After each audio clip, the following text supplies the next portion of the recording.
Reconstruir Venezuela costará A miles de millones de dólares. Esa es una de las pocas certezas que dejaron los terremotos. Pero la pregunta que todavía surge es, ¿Por qué Venezuela no sale simplemente a pedir prestado para reconstruirse? la pregunta parece sencilla. Después de todo, los terremotos dejaron miles de viviendas destruidas, carreteras afectadas, hospitales dañados y una infraestructura que necesitará años para recuperarse. El Programa de las Naciones Unidas para el Desarrollo, el PNUD, estima que solo los daños físicos directos ascienden, por ahora, A unos 6.700 millones de dólares. y esa cifra podría aumentar a medida que avancen las evaluaciones. El verdadero reto es conseguir ese dinero. Hasta ahora, el gobierno venezolano anunció un fondo inicial equivalente a 200 millones de dólares. Creó una cuenta en la CAF, el Banco de Desarrollo de América Latina y el Caribe, para recibir donaciones internacionales y confirmó conversaciones con organismos como el Fondo Monetario Internacional y el Banco Mundial para apoyar la recuperación. Si se comparan esas cifras, el panorama cambia por completo. El fondo de emergencia representa apenas una fracción de los recursos que podría requerir la reconstrucción. Para el economista Leonardo Vera, esa diferencia es evidente. Es sorpresivamente una cantidad ínfima. Y creo que eso responde al hecho de que Venezuela tiene una deuda que no cumplió o no, que está en cesación de pago con CAF, y lo mismo ocurre con BID.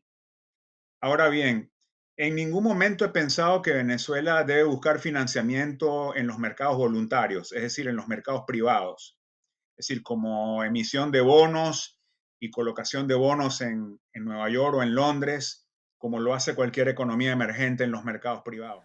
La primera reacción podría ser pensar que el gobierno simplemente debería buscar un préstamo en los mercados internacionales. Sin embargo, esa opción hoy prácticamente no existe. Venezuela no puede hacer eso porque está en default. Justamente, primero tiene que renegociar su deuda con los mercados voluntarios para luego, después de un tiempo, tratar de aspirar a colocar nueva deuda en los mercados internacionales. Así que la única oportunidad de endeudarse que tiene Venezuela es con los multilaterales. Y a eso era lo que me refería cuando hablaba de crédito internacional. Esa explicación ayuda a entender por qué, incluso después de los terremotos, el gobierno decidió mantener uno de sus principales planes económicos: La reestructuración de la deuda externa.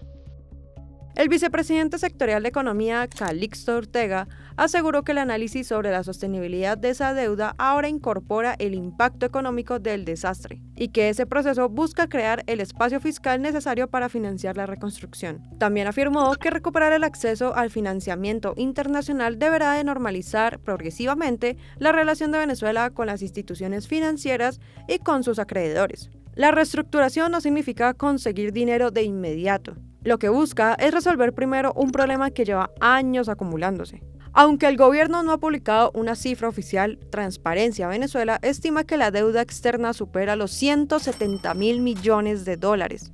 Mientras esa situación no se aclare, acceder a nuevos recursos seguirá siendo una tarea mucho más compleja. Pero incluso si la deuda logra reestructurarse, todavía queda otro desafío: convencer a quienes tendrían que prestar ese dinero de que la economía venezolana puede sostenerse. Venezuela no ha logrado estabilizar su economía. Es una economía que presenta una gran cantidad de desequilibrios macroeconómicos que se expresan en una crisis cambiaria. Una crisis cambiaria que ya se ha prolongado a lo largo del tiempo y que no termina de ser mitigada. Entonces, la estabilización macroeconómica es importante porque Ese contexto económico también afecta la reconstrucción. En las últimas semanas, el bolívar ha seguido perdiendo valor frente al dólar y la inflación volvió a presionar los precios. Para un país que necesitará importar maquinaria, materiales, equipos e insumos para reconstruir parte de su infraestructura, esa volatilidad puede traducirse en mayores costos. Pero, según Vera, el impacto va más allá de los precios de los materiales.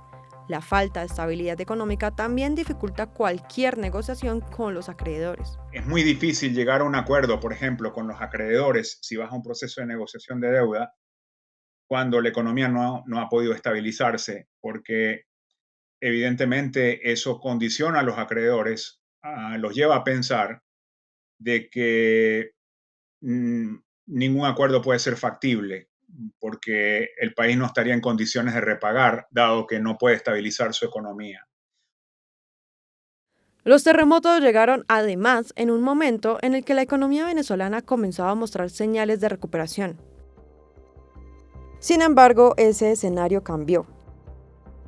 De acuerdo con información recopilada, las proyecciones independientes de crecimiento para este año, que antes se ubicaban entre el 5 y el 8%, ahora podrían reducirse a un rango de entre el 2 y el 4%, debido al impacto económico de la emergencia y al incremento del gasto necesario para la reconstrucción. Pese a ese panorama, el gobierno asegura que no abandonará su hoja de ruta económica. Calixto Ortega afirmó que continúan los intercambios técnicos con socios e instituciones financieras internacionales para avanzar en la reestructuración de la deuda, incorporando ahora el impacto de los terremotos en el análisis macroeconómico.